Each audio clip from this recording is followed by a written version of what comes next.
montez fort.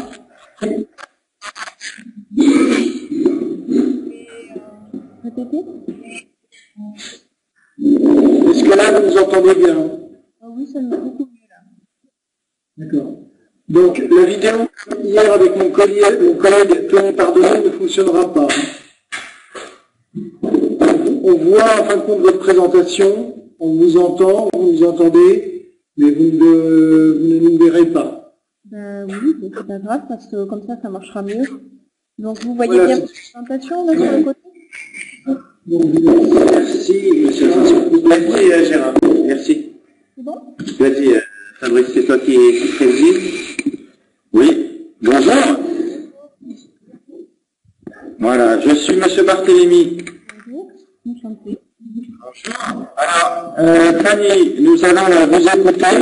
Compte tenu des difficultés que nous avons à nous connecter, je vous propose, puisque nous avons, j'ai lu votre travail avec attention et intérêt, que vous nous en fassiez une brève présentation, entre 10 et 15 minutes maximum. Ensuite, je prendrai la parole et je laisserai ensuite la parole à votre directeur de mémoire, le professeur Mbarki. Ok. Alors, donc je vais commencer la présentation. Vous voyez, donc ma présentation s'intitule Progrès de prononciation d'apprenants débutants en FLE en contexte d'apprentissage non imitatif. Donc je vais passer plus rapidement, comme vous m'avez dit, donc le plan je passe. Donc simplement pour faire un retour critique un petit peu sur la didactique de la prononciation en français langue étrangère.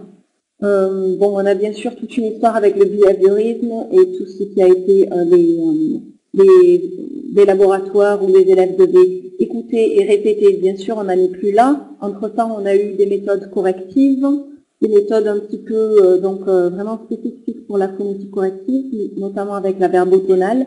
Et l'approche que nous allons étudier ici, c'est plutôt une approche et non une méthode, qui est non imitative, donc Silent Way, créée par Caleb Gattegno, et qui est plutôt basée donc sur l'apprentissage par les élèves, enfin de la façon dont les élèves peuvent par eux-mêmes apprendre à maîtriser leur appareil phonatoire. Donc plutôt d'une vision réceptive à une vision productive. Je passe rapidement. Donc voilà, ça c'est les questions que nous nous posons par rapport aux mémoires. Est-ce qu'on peut enseigner la prononciation autrement qu'en proposant un modèle, autrement que par l'imitation? Combien de temps doit-on passer sur la prononciation pour avoir de bons résultats? Qu'est-ce que l'intelligibilité? Comment lever les inhibitions en classe? Et comment travailler sur l'autonomie des apprenants pour la prononciation?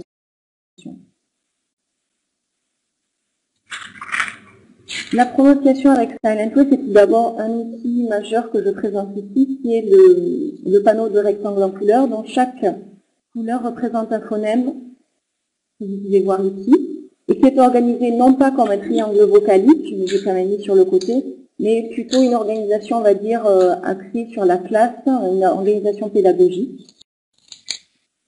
Il y a d'autres outils, mais je vais passer alors rapidement là-dessus parce que c'est un peu moins sur la prononciation, c'est un peu plus sur le reste de la formation FLE.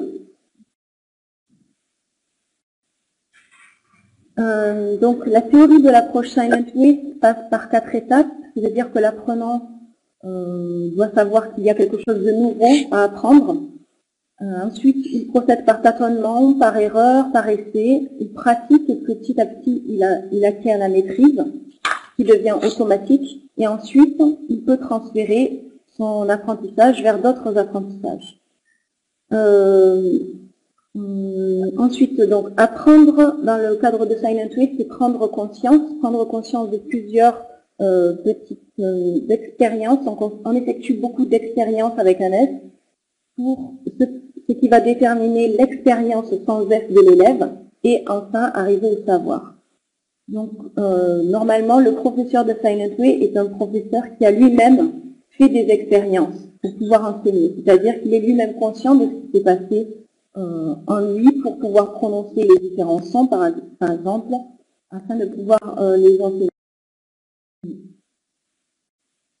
Je continue. Donc il y a d'autres techniques, je vais passer un peu rapidement là aussi, mais donc plusieurs techniques de pointage, de gestes, des codes graphiques, utilisation des voix pour l'autocorrection, tout ça nous permet d'éviter, en tant que professeur, de parler en classe. Et donc de notre silence, ce qui nous permet de mieux observer la situation pédagogique, et donc, silence du professeur, donc beaucoup plus de chances pour l'élève de parler. Donc SilentP propose une perspective mentale de la phonétique, propose de situer une perspective mentale et théorique de la phonétique pour travailler sur des véritables activités corporelles et aussi visibles. Donc là, quelques photos pour vous donner un petit peu une idée de ce que ça donne en classe. Encore une diapo avec des photos. Ça arrive doucement. Donc ça permet d'illustrer les feedbacks qu'on peut donner aux élèves, les gestes qu'on voit couramment en classe.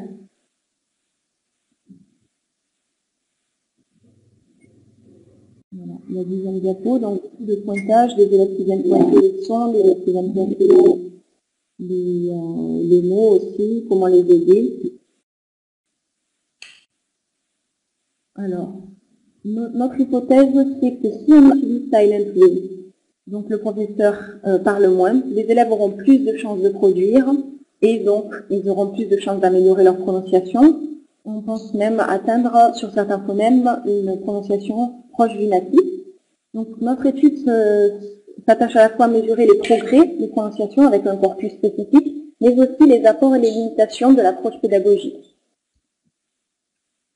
Ceci a été documenté par des vidéos qui sont en cours je suis en train de monter plusieurs vidéos, et donc je vous proposerai aussi des perspectives à la fin de cette présentation.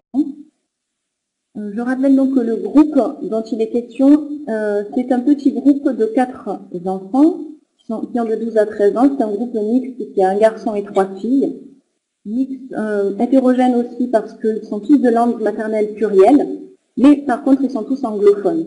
Et on n'a que des débutants sauf une. Donc peut-être que ça fait partie un petit peu des problèmes, bien sûr, de notre étude. C'est l'hétérogénéité du groupe. Le corpus que nous avons choisi, c'est le corpus Modifleu, phonétique et didactique du français langue étrangère, seulement les voyelles isolées. Et on a effectué donc un premier test avec ce groupe didactique en début d'année et un deuxième test en fin d'année, qu'on a ensuite comparé avec des enregistrements de natifs qui constituent notre norme. Les analyses psychoacoustiques, ça c'est plutôt la perception à l'écoute de chaque phonème des apprenants. Par exemple, pour Amélie, c'est une fille, donc Amélie au test 1 avait un 3, donc c'est un mauvais exemple parce que c'est un exemple bizarre. Donc Jason, c'est le coréen, au test 1, au phonème U, il avait une note insatisfaisante, et au test 2, en fin d'année, il acquiert un 3, c'est-à-dire la plus haute note. Donc il a une très bonne progression sur ce phonème. Et on voit que 61% des phonèmes sont maîtrisés à la fin de l'année, mais ça c'est bien sûr la perception de l'enseignant.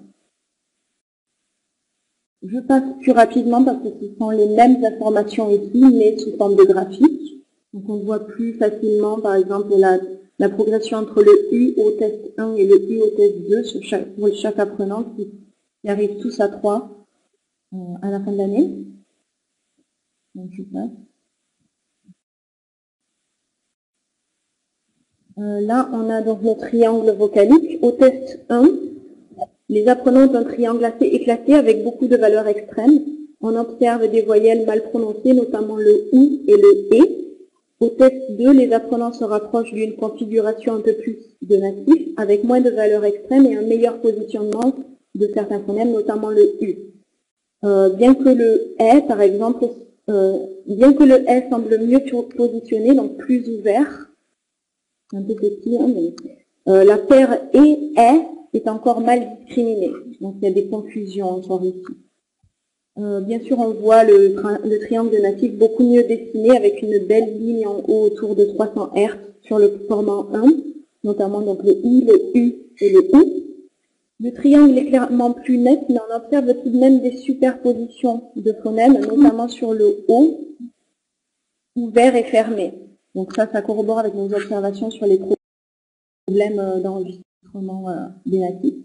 Donc je passe parce que c'est un petit peu les mêmes choses, mais les colorations sont différentes. Donc on peut observer plutôt les natifs au lieu des voyelles, les locuteurs au lieu des voyelles.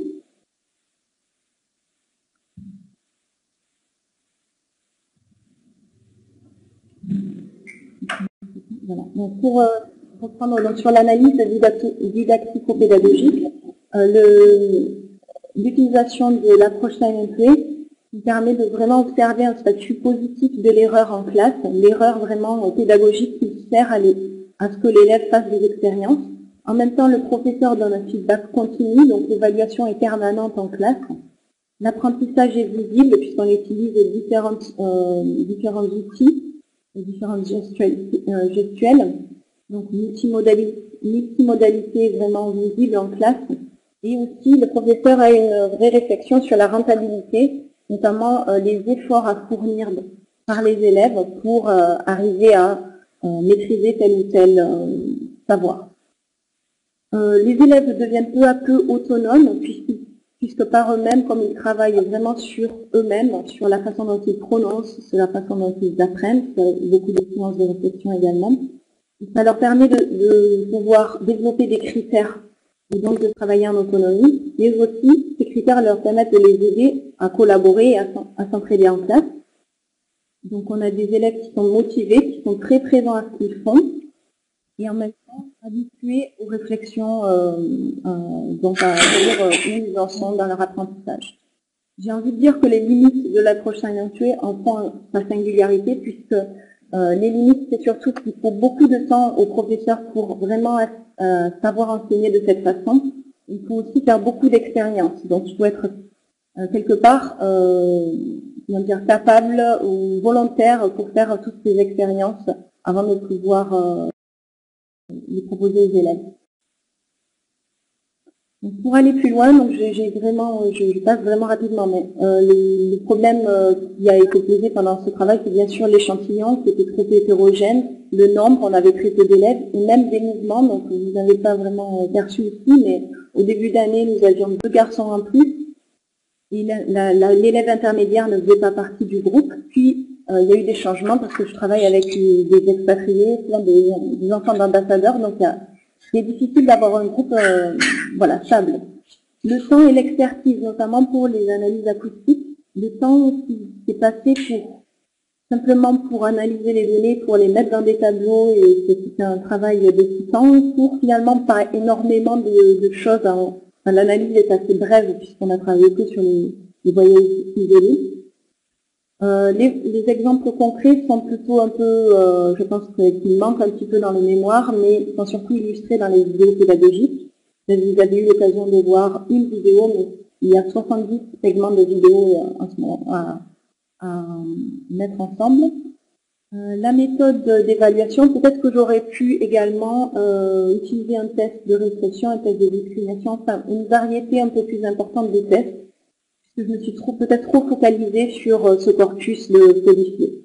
Entre-temps, j'ai eu l'occasion de publier un article sur Français dans le monde et je pense continuer en commençant d'abord par les vidéos et peut-être donc par l'article et voir d'autres ressources. Voilà, donc je vous laisse prendre la parole pour les questions.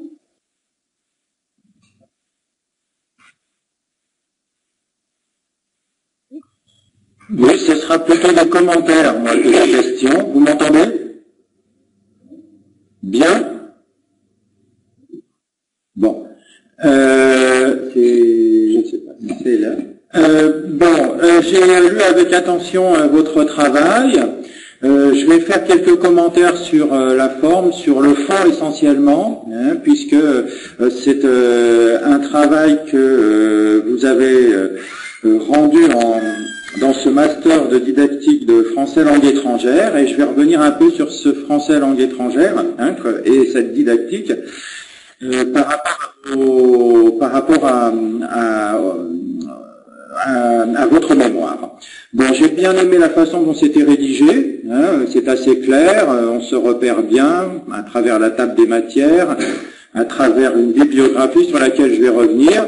Vous avez bien fait, bon, elle est un peu courte, hein, mais de faire une liste des acronymes. J'ai été un peu choqué que vous mettiez F pour femelle en parlant de vos étudiantes. Hein, j'aurais, moi, plutôt opté pour hommes et femmes. Hein, mais voilà. Sinon, le tout est assez cohérent.